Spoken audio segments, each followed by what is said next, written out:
Focus sur les lunettes connectées propulsées par l'intelligence artificielle. Elles quittent les laboratoires pour arriver sur le marché. Entre assistants cognitifs, menaces sérieuses sur la vie privée et nouveaux outils professionnels, comment ces seconds cerveaux, on va mettre des guillemets, modifient-ils déjà notre rapport à la réalité? Vaste question.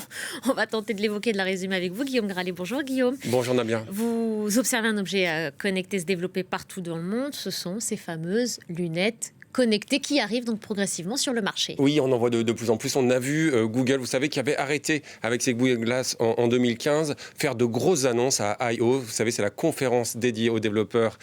C'était à la mi-mai. Et on a vu donc Google annoncer, faire un partenariat avec différentes entreprises comme Gentle Monster, Warby Parker, Samsung, pour créer des montures qui ressemblent à de vraies lunettes, mais tout en permettant énormément de différentes fonctions. C'est-à-dire que j'ai pu les chausser. Je regardais une affiche des Bee Gees, par exemple, eh bien, il y avait la musique qui se jouait directement dans mes lunettes. Vous me direz, il y a plus essentiel dans la vie, mais ça fonctionne pas trop mal. Lorsque vous jouez au jeu de Go, ça, je trouvais ça assez rigolo, on va vous décrire la partie, on va vous conseiller. Si vous avez perdu vos clés, ce qui m'arrive à peu près 4 ou 5 fois par jour, eh bien, il va se souvenir, si vous l'avez bien paramétré, pour vous redire où elles sont situées. Il y a plein d'actions possibles. Et puis, bien sûr, vous pouvez faire de la musique, écouter de la musique. C'est assez bien fichu, ça s'appuie notamment sur le projet Astra. Et on voit de nouveaux modèles apparaître donc régulièrement, comme cette semaine à Taïwan. Beaucoup de constructeurs marchent sur les pas de Meta, on peut le dire comme ça? Oui, on peut le dire comme ça. Hein. C'est effectivement au Computex à Taïwan cette semaine. On a vu une entreprise comme Acer lancer elle aussi 2 modèles de lunettes connectées, une avec un écran, une sans écran, qui veut tirer parti de la réalité augmentée. Et effectivement, les images que l'on voit à l'écran, c'est des images des Ray-Ban Meta, alors qui a été un peu l'ancêtre de ces lunettes connectées grand public.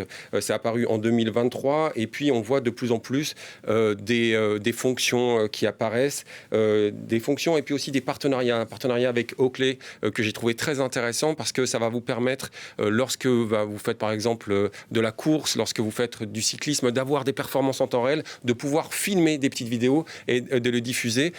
Ils ont véritablement démocratisé cet usage des lunettes connectées. Vous avez pu tester les Mira que vous avez apporté d'ailleurs en plateau. Mais exactement. Un mot de présentation, qui les a conçus? Oui, en fait, c'est l'histoire en fait, qui est aussi importante que le produit lui-même dans ces lunettes Mira que je vais vous décrire tout à l'heure. C'est l'histoire notamment de Han Foong Nguyen et Kane Ondiafo.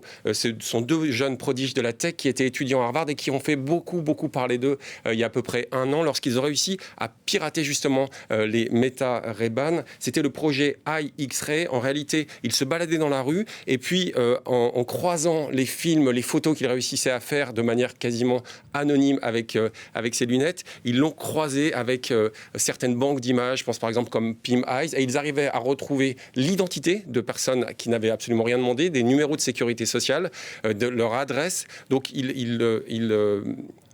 tiraient un petit peu la sonnette d'alarme et ils reviennent effectivement avec ce modèle qui n'a pas de caméra, qui ne peut pas prendre de photos, et on les a en plateau grâce à Peter O'Brien. Je crois que c'est une des premières fois où on peut les montrer en France, mais je vous propose de les écouter tout de suite. Pour eux, c'est ni plus ni moins que le successeur du smartphone qu'ils ont mis au point. Est-ce qu'un jour les lunettes connectées pourront remplacer les téléphones portables? Oui. Les lunettes connectées étaient très massives à l'époque où on travaillait dessus et elles n'avaient une autonomie que de quelques heures, alors que maintenant vous avez tout l'affichage, des haut-parleurs et des micros. Les lunettes sont légères et ressemblent à des lunettes classiques. Les anciennes versions de ces lunettes n'étaient pas très utiles, alors que nos lunettes peuvent passer des appels, envoyer des emails, réserver un Uber et faire plein d'autres choses.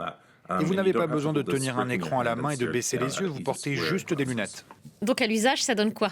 Alors, à l'usage, ça donne... Là, je suis un peu perturbé parce qu'en même temps, j'ai des SMS qui arrivent. J'avais surtout, depuis que je les ai mis il y a quelques secondes, une retranscription de vos propos, Nabia. J'avais activé la traduction en anglais, j'avais la traduction. Et puis, j'ai une fonction récap qui me résume en fait tout ce que vous dites. Alors, ça peut être pratique lorsqu'en une réunion, vous avez envie de penser complètement à autre chose. Il y a aussi une fonction un peu surprenante. Donc, la traduction, j'en ai parlé, c'est accessible dans une 60aine de langues.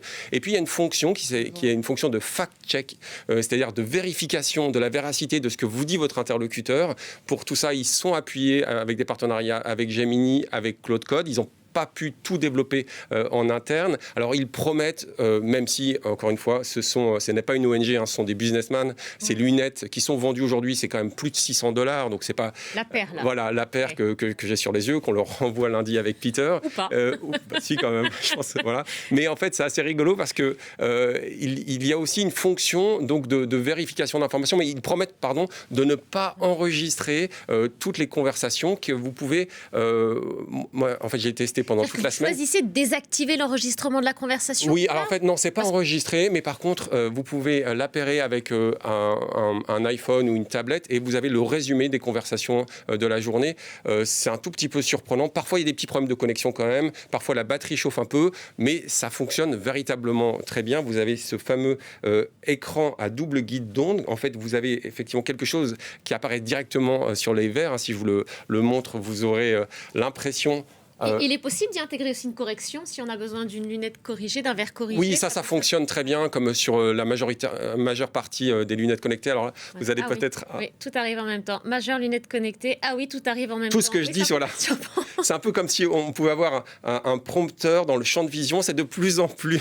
Ça peut perturber aussi. Ça peut perturber. Beaucoup d'informations qui arrivent en même temps. Il faut pouvoir rester concentré, mais ça peut donner quand même... Attention, je vois aussi vos mails arriver, Guillaume. Ah ben voilà. Ou SMS, je ne sais pas. J'espère qu'il n'y a rien de secret, il n'y a rien de compromettant. Mais effectivement, voilà, merci, vous êtes super. Mais effectivement, ça fonctionne pas trop mal. C'est un peu plus vertueux. En tout cas, ça veut être plus vertueux. Mais surtout, on voit bien que ça va se généraliser de plus en plus à l'avenir. Alors justement, comment vous le voyez, l'avenir des lunettes connectées? J'étais un petit peu surpris lorsque j'ai vu un autre fabricant, un fabricant chinois cette fois-ci, qui s'appelle Monaco, qui a lancé ces tout derniers jours un modèle de lunettes connectées. Mais il veut, un petit peu comme avec ses lunettes Mira, aider, vous savez, une pratique qui est de plus en plus développée chez les développeurs courante, c'est le vibe coding, c'est-à-dire de coder, c'est-à-dire de guider la machine pour qu'elle code, pour qu'elle programme à votre place. Et ces lunettes, on va pouvoir avoir de plus en plus d'informations. Je trouve ça quand même pas mal fichu. En tout cas, c'est plus intéressant, je trouve, que le fameux projet de Friend, vous savez, ce petit collier qui enregistrait toutes les conversations et qui a fait polémique parce qu'on n'a pas le droit en France, heureusement, et le lancement du collier Friend a été repoussé, d'enregistrer une personne à son insu. C'est un petit peu ce que permettent ces lunettes si vous les mettez, par exemple... Voilà, exactement. Vous allez pouvoir enregistrer tout le monde, donc vous devez prévenir les personnes. Mais je trouve ça assez intéressant parce que ça fait longtemps qu'on cherche un remplaçant au smartphone. Comme le disent les co-créateurs, aujourd'hui, c'est beaucoup plus discret, beaucoup plus facile d'utilisation. Il faut juste, effectivement, bien prévenir son entourage, parce que tout à l'heure, lorsque je me suis promené dans la rédaction, j'entendais absolument tout, dans toutes les langues. Comme on parle énormément de langues à France 24, et j'avais des résumés des conversations. Donc je me suis dit, oh là là, mais heureusement, il n'y avait rien de compromettant. En tout cas, c'est un petit coup de chapeau à ces deux entrepreneurs américains. Merci beaucoup, Guillaume. Je vous les rends. Oui. Parce que vous êtes censé les renvoyer. Et je me permets quand même de citer qu'il y a quand même des fabricants français, Active Look, Ngo par exemple. Il y a d'autres fabricants européens qui travaillent sur ces lunettes connectées. Merci beaucoup, Guillaume. Merci pour cette chronique et cette présentation.